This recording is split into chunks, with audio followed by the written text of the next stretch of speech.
and welcome to WellWorks. I'm Kim McGowan Welborn, and I'm assuming you came here today because you want to feel better. I'm not a doctor, and I'm sure you've already been told that. I'm not able to diagnose or prescribe, so we're not really here to do that today because I'm not concerned so much with your illnesses as I am with your health. One of the things that I do that's different even from most other herbalists is that I'm not going to be using herbs or vitamins or any other kind of supplements simply to substitute for a drug. A drug can do only two things in the body. The first thing it can do is it can imitate some kind of a body function. You can take an antibiotic, for example, to fight a bacteria that your body is not able to fight on its own, or you can take something like insulin or a hormone. I use the word imitate very specifically and carefully because we don't understand anything about any one body function so completely that we can actually duplicate that process. And in the course of imitation, we're always going to lose something in the translation and not have all of the effects or have other side effects that we would not have naturally. The other thing that a drug can do is to suppress a body function. It can keep you from doing something that the body should be doing on its own. An anti-inflammatory would be an example where a body has decided to inflame and to protect an area by swelling and limiting your motion. And you can take a medication that will override that, or override a pain message or some other message that the body normally would give you in order to keep it safe. An herb, on the other hand, is a food. It's a very concentrated food, and it works really in two different ways in the body. The first way is that it has a specific nutritional makeup that makes it specific and targeted to one particular area or organ in the body. And so just like everyone agrees that carrots are good for your eyes because of the amount of beta-carotene that's in them, people can also recognize that parsley is good for the kidneys because of its high potassium, or dandelion's soothing to the stomach lining because of the sodium content that's there. And so you're providing basically a very targeted, concentrated food that's going to help that particular organ replace itself with healthier cells as you consume that food. The other action that herbs have is in their energetic capacity. If you've ever eaten a lemon, you know that it tends to tighten up your jaws and make things more compact. If you've eaten red peppers, you know that they tend to make your eyes water and your nose run because they increase that body function. There are other herbs that have properties that soothe or calm, and others that cause expansion or opening. Those are usually the bitter herbs, which we consume very rarely in the standard American diet. And so we're going to be working with those two properties, the energetic properties and the nutritive properties, to make sure that you have the foods that your body needs in order to function correctly in every single organ. Your private consultation is going to be very specific and targeted to your individual body. But before we do that, there's a lot of information that I think is helpful for you in order to understand what you can expect from the consultation and to give you a background in basic natural healing so that you can go home with something that's going to make a difference in your life. I'm a realist, and I recognize that nobody's going to go home and empty their cupboards and turn their whole life inside out overnight unless there's some really serious issues. And that's not what I expect people to do. Most people walk out of my office pretty happy to hear some of the things that they're hearing because they're not the kinds of things they expected. I'm not going to tell you to give up and quit everything you've ever done. But I would like to give you some very personal information as we get to your consultation that's targeted to the individual weaknesses and strengths that we may find in your body. Until that time, I want you to think of your body like a wood stove. You've probably seen an old-fashioned pot-bellied stove and a fuel box and an old crotchety chimney or flue going out of there. And your body works very much the same way. The first thing that you have to have for that wood stove to function is that you have to have a damper. Something that's going to let air flow through there in order to give the oxygen that the fire needs in order to run.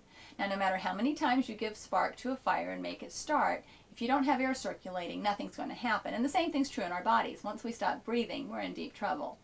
The second aspect of that analogy is that you have to have a firebox. You've got to have something in which you can burn fuel. And that relates, of course, to our digestive systems. Everyone has to have fuel in order to function correctly. And the kind of fuel that you burn is going to determine the kind of fire that you get. Now, if you've ever had a fireplace or a wood stove and you try to burn a Christmas tree that's left over, you're going to find that you get a fire that burns fairly quickly. It's going to produce a tremendous amount of smoke and soot. And it's going to maybe burn hot and fast once in a while when you get a pocket of pitch or sap that can just be consumed in a spark. And that Christmas tree would equate really well to most junk food, most of the things that too many of us eat too often. The things that we eat that are very refined, the sugars and so forth, tend to burn like that sap. They give you a little burst of energy, but it doesn't last very long. The other things that burn tend to be consumed, and they give us a little bit of energy, but it's a sluggish sort of energy. And over the course of trying to break those things down, the body becomes very fatigued, and you produce a lot of extra waste matter that the body simply is not capable of breaking down.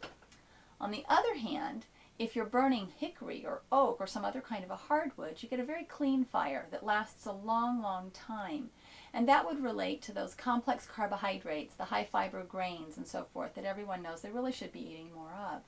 Those are the foods that we need to emphasize, and that's just sort of a basic starting point. I encourage people to eat foods that are in season, to eat them organically grown and raised whenever possible, not only because you're avoiding the pesticides and the other toxic elements that are too often prevalent in the groceries that we eat, but also because those things have actually been shown to have a higher nutritive value. Any plant can only get out of the soil what's there to begin with, and commercial fertilizers are very limited in the range of nutrients that they offer compared to compost and manure and the more organic forms of treatment that are common in organic farming. The other thing that we need to look at in the kinds of things that people eat, and again, this will be more specific in your own consultation, but I do encourage people to consume a reasonable amount of fat, not to reduce the fat, as too many people are doing it, but I think that many people are actually fat deprived. Until the age of about 3 or 4, a child needs to have 40% of their calories coming from digestible fat. And digestible fat is the basis for the function of the brain, the thymus gland, the liver, and the reproductive organs. And if you look at the illnesses that are too common in our culture, most of those illnesses relate to either mental conditions, immune dysfunction, or reproductive dysfunctions. And those are the very organs that we attack when we refuse to give them enough fat. The key word in what I just said is digestible fat. The hydrogenated fat that's common in most of our fast foods, and too many of all of the things that we eat, are completely undigestible. Where your body would normally plug in a digestive enzyme, chemistry has plugged in a hydrogen molecule to prevent that fat from going rancid, but in so doing has also prevented it from being able to be broken down by the body in a normal way.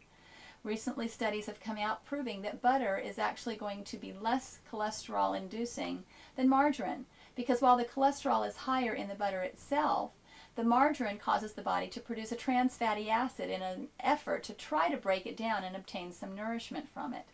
And so I encourage people to make sure that they're eating that amount of digestible fat. If you're going to consume milk, and we may discuss dairy products depending on what we find with the pancreas and the stomach, it's important that the milk be whole milk. That gives you the fat that's necessary for the body to break down protein and prevent extra strain to the kidneys. I encourage my clients to consume whole milk yogurt and real sour cream. And while that might sound really crazy, I have had clients when they've gotten their digestive systems working and so forth at the same time who've actually seen their cholesterol reduce as much as 30 points in a week while they were eating sour cream and butter after having not done so for years and years. So the body, when fed properly, can do amazing things. The other thing that I think is a very generic suggestion that most people can make use of is to add more raw food to your diet. I encourage everyone to try to eat 2 to 3 raw foods at every meal. And I realize that may or may not happen, but that doesn't have to mean a salad.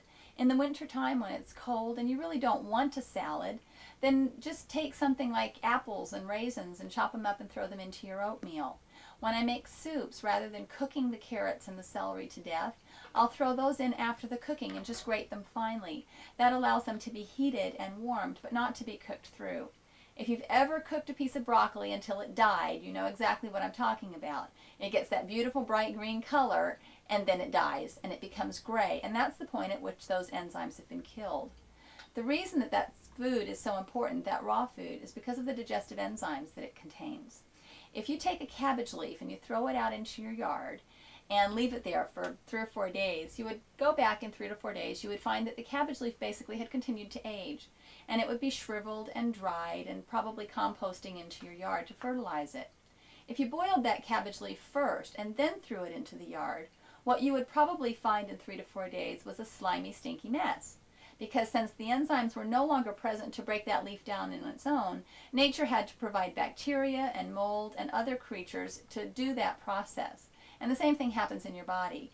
When the body's not able to break food down on its own completely, there's always leftover residue that enzymes from the body have to try to fill in the gap for. And when that's not adequate, as too often it's not, then bacteria and parasites and other non-toxic or non-pleasant elements are going to move in and do the job for you. That may mean as something as simple as instead of a piece of lettuce on your sandwich at lunch, you throw on sprouts and onions and apples, or just something extra to make sure that you get those raw foods in there. If you have children and that's a concern, the snack rule at my house has always been if it's the way it grew, you don't have to ask. So the kids are free to help themselves to radishes or carrots or apples or whatever they might find in the refrigerator, nuts, but they are not free to help themselves even to organic whole grain corn chips or whatever else. And that has helped to increase the amount of foods that my kids eat fresh without any major cause of complaint or problem. If you go to the third thing that's making that chimney or that wood stove function, what you have to have is a chimney. And if you have a chimney and a wood stove and a fire going, and you plug up that chimney, you basically have two possibilities. If you have a fire that's just kind of smoldering along to begin with, and you plug up the chimney, most likely the fire will simply go out. It will suffocate in its own smoke. And too many people suffocate in their own waste matter. It's tragic to hear of people going for a retirement physical and being told they only have 6 months to live, and they're eaten up with cancer or something, and everyone says, my goodness, he was never sick a day in his life. And what they basically mean is nothing ever came out of this person. If you have a fire that is going really well, hot and burning, and you try to stick something in that chimney to plug it up, what you're going to have happen probably is an explosion. The force of that fire and the effort of it to relieve itself of all of that stress is going to cause the chimney to blow off or to knock the door open or to cause something else equally traumatic to happen. And in our culture, we call that getting sick. You begin to vomit, you get a rash, you get diarrhea. The body goes to great lengths to try to rid itself of what it knows should not be in there. Unfortunately, our training is to stop the process. If you are throwing something up, you want to immediately stop. If you've got diarrhea, you want to plug it up. And while that may be symptomatically comfortable, it's certainly not helping the body do what it's trying to do, which is to detoxify you and to keep you safe. In your body, you have 4 chimneys. The first chimney is the bowel, the intestinal system. And that system, according to Harvard Medical School, was designed to function once for every meal that you consume, which means that a normal bowel movement would be 2 to 3 times per day for most individuals. And too often we've heard, well, once a day is fine, or every 2 or 3 days, as long as you're not uncomfortable. I once had a pediatrician tell me that as long as my son was not fussing, if he didn't go 7 to 10 days, that would be all right. Now, I want you to think for a minute about what would happen to your leftovers if you left them on the counter at 98 degrees for any period of time. And then consider that that's exactly what's happening in your intestinal system if that matter's staying inside of you for more than about 12 hours. If you ever want to do a test just because you're curious, eat some beets or drink some chlorophyll and wait until you can see a color in the change of the bowel. And that will tell you. And I have had people tell me that it has taken 5 to 6 to 7 days before they can see the bright red or bright green that would be indicated by those foods. In California, I understand that they did an autopsy study. They wanted to test the state of the American colon and get a random sample. So they chose car accident victims and autopsied them. And they found that in the average colon, there was 23 pounds of impacted fecal matter lining that wall, and that 80% of them had areas that were at least precancerous, and that they needed to use hacksaws to get into that area in most of the bodies that they autopsied. Now, I think that's really funny because if you ask most people how much weight they'd like to lose at any given time, most Americans would say, oh, around 20 pounds. Well, you've got 23 right there that you know for sure you don't need. One of the interesting side effects, if you will, of an herbal program that I've seen happen repeatedly with my clients is that they begin to lose weight. And I don't specifically promote any kind of an herbal weight loss program. Too many of those are full of stimulants with herbs containing caffeine or other properties. And it happens simply because the body begins to function normally. The thing that you can do simply and easily to increase that function of that particular chimney is what I suggested when we were talking about your diet, and that's simply to increase the amount of raw food that you consume. That's a normal, healthy way to get the fiber that you need, and while you may need some extra supplementation later, you might find that that makes a difference in and of itself. One thing I do encourage people to do with the raw vegetables is to avoid iceberg lettuce. That lettuce has the least nutritive value and the highest level of pesticides of most plants that are available in the common supermarket. The other thing I failed to mention earlier with the raw foods is simply to increase the variety of raw foods. I once read a study that said that the average American eats 7 different fruits and vegetables, and that the average supermarket carries over 200. So just being adventurous enough to try something new can give you a new experience, a broader range of foods from which to choose. The second chimney that's important is the urinary system, the kidneys. And what most people believe about those is that they're designed to get rid of fluid, when in fact they're actually designed to hold on to enough to keep your body functioning normally. If the body becomes too toxic, the kidneys become stressed and you'll begin to hold on to extra fluid, much the same way as if you were making a pot of soup that got too salty, you would simply make a bigger pot of soup or a stronger cup of tea, dilute that stronger cup of tea. And so the kidneys will hold on to fluid when it feels that it's necessary in order to protect you because of the toxic matter in the blood. If you take a diuretic or something to force that matter out, what you've essentially done is overridden the kidney's impulse and efforts to protect you. And one of the reasons that so many people find that diuretics are habit forming is because first they use the diuretic, they stress the kidneys, and the kidneys say, oh my gosh, now I'm even more toxic, so I need to make even more soup. And you dilute even further or hold on to more water, and then you force the process again, and so you hold on to more water, and it becomes a ritual and a cycle that's a very difficult one to break and very unhealthy. The simplest thing you can do for that system is simply to drink more water. By the time you feel thirsty, you're down over a quart of fluid in the body, and very few people then take that thirst as a hint to go drink a quart of water. If you simply drink a glass of water before you go to bed and one as soon as you wake up in the morning, you will have added a substantial amount to the efforts of the kidneys at filtering out that waste matter. It's also important to consider the quality of the water that you're drinking. And while we don't have time here to discuss that in great detail, recognize that bottled water is under the same standards as your tap water, nothing further. And so very often you're simply drinking something that's got a little less chlorine than what's coming out of your spigot.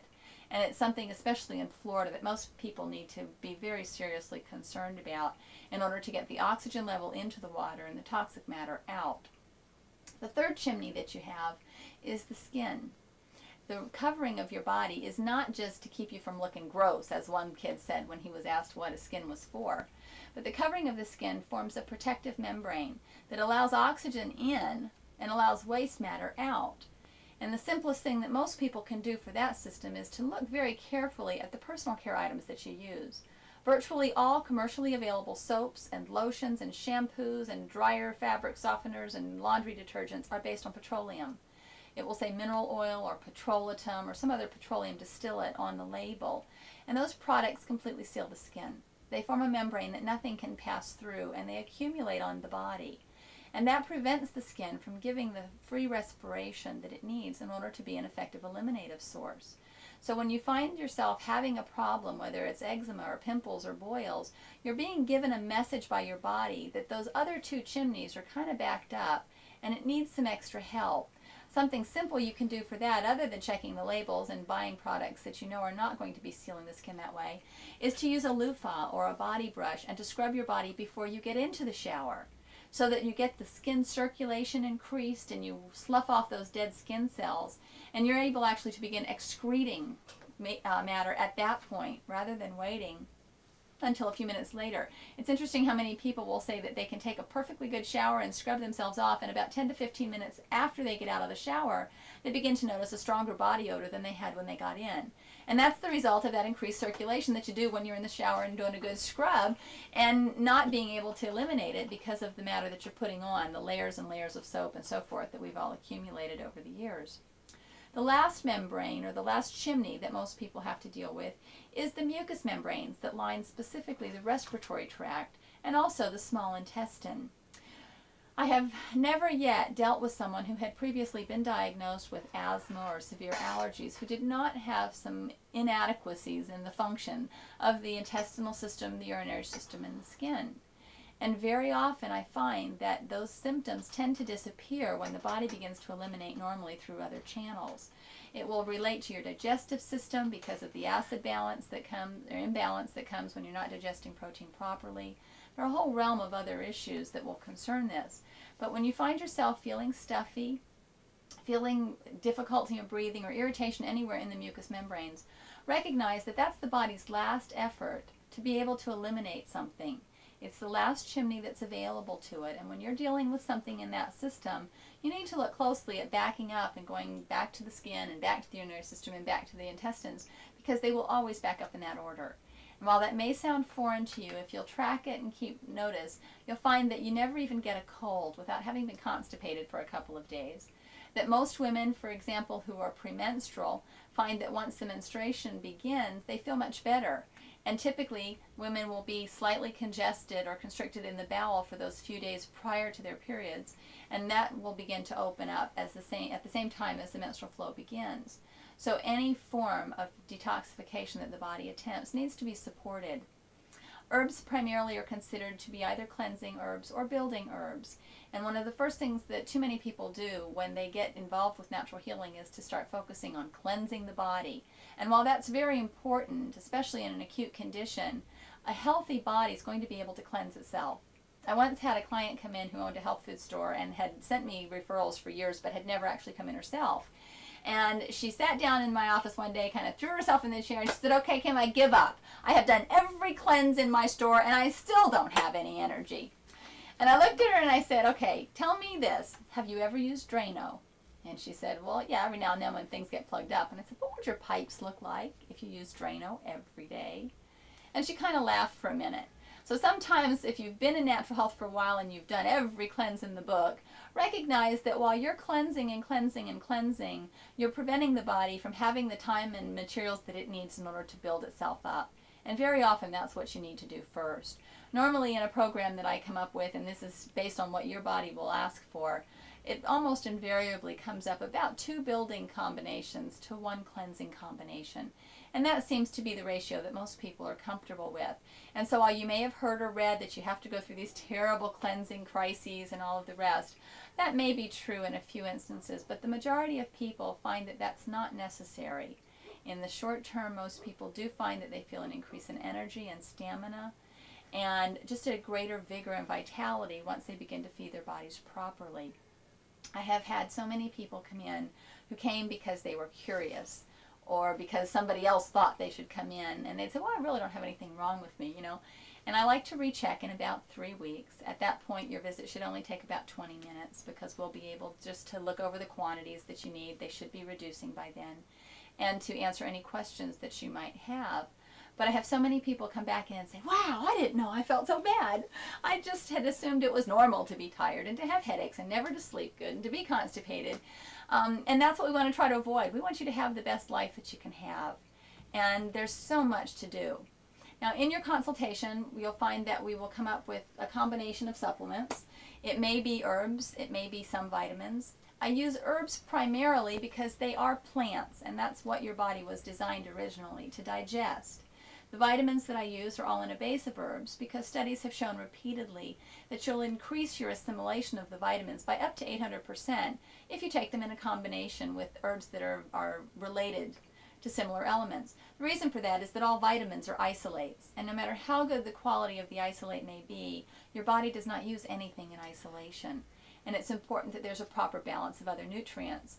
So if I'm using something like a calcium, for example, and combining it with plants like dulse or horsetail that are high in those elements that are necessary to aid the digestion and assimilation of calcium, like phosphorus and magnesium and zinc, then I find that you're going to gain more benefit from a smaller amount of that vitamin substance without the extra stress that too often is equated with taking in something that's isolated.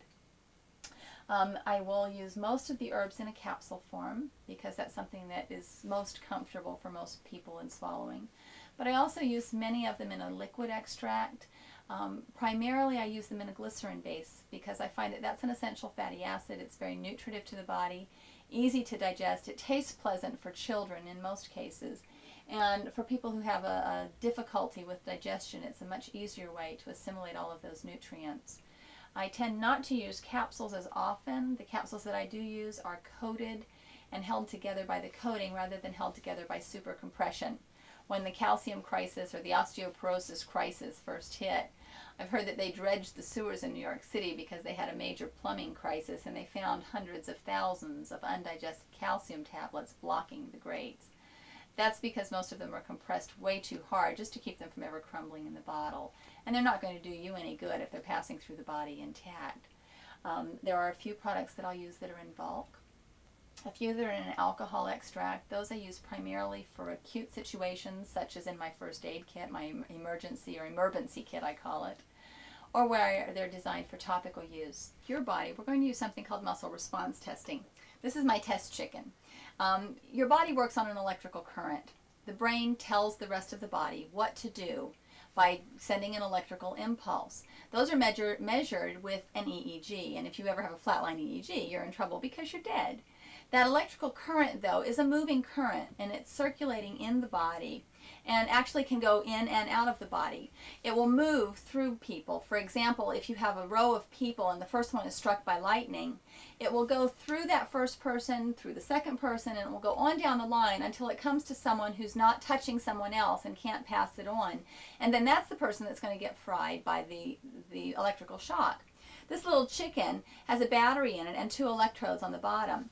And if I touch either side, nothing happens unless I touch them both at once, and then the chicken cheeps. I did this at a class that I was teaching in a massage school, and we had about 30 people in a circle. And as long as everyone in the circle was holding hands, 2 different people could touch the chicken, and it would make the noise. If anyone in that circle of people dropped their hands or stopped touching someone else, the circuit was broken and you failed to have complete communication, and nothing would happen with the chicken. The same thing happens in your body. And so when we're doing the muscle testing, I'll just be having one hand on your shoulder and one on your wrist to test the strength of an indicator muscle. We'll then take that circuit and pass it through the various body organs. If the body is getting a clear communication, a good solid circuit at that point, then that arm will remain very strong. If that circuit's not doing so well, if it's not able to communicate well, then the arm will become very weak, or the indicator muscle that we're using. If that indicator muscle, or if that electrical circuit is not strong enough to communicate clearly from the brain to that organ, then it would follow that that organ may not be functioning at its maximum capacity and may need some extra help. By the same token, everything in the universe is held together by electrical bonds, your ionic and covalent and all the other bonds that you learned about in chemistry and have probably forgotten. And that gives every substance a slightly different frequency. And so it's going to impact the circuits in your own body. If you've ever watched a science program on public television called Nova, you may have seen the series or the show that was done on Kirlian photography. Kirlian photography photographs electromagnetic fields. And the human body photographs with an electromagnetic field that goes out between 4 and 12 inches on most individuals.